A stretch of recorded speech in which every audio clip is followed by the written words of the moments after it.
New at 5, threats to your health and your pets are a big focus of our reporting here on the environment at WUSA 9. And that's the reason this afternoon we've got some important updates for you on those toxic algae blooms that have really been proliferating and plaguing our region. Yeah, so we know that the weather has cooled, but the algae is not gone, according to new advisories from the Maryland Department of Natural Resources. Now, this is especially important for people with pets that like to play in the water. Here's our environmental reporter, Scott Broom.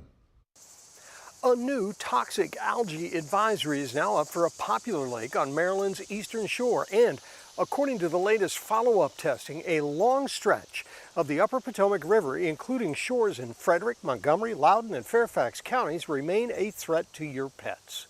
The newest advisory is for an outbreak of toxic blue-green algae at the Y Mills Community Lake in Queen Anne's County.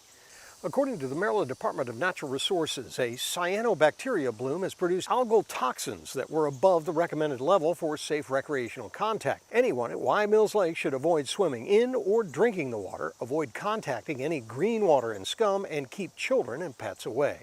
The lake is popular for fishing, kayaking, and playing with pets. In this case, greenish scum like this is a warning sign.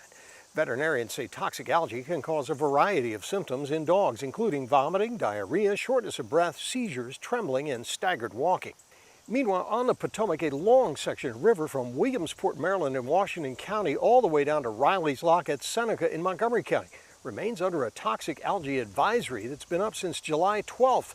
With the same caution, especially for pets. In this case, the algae looks like mats of fine green cotton and can be found along the shoreline attached to rocks or plants on the bottom or floating downstream, according to Maryland DNR. No human or pet illnesses have been reported to authorities in the wake of these advisories.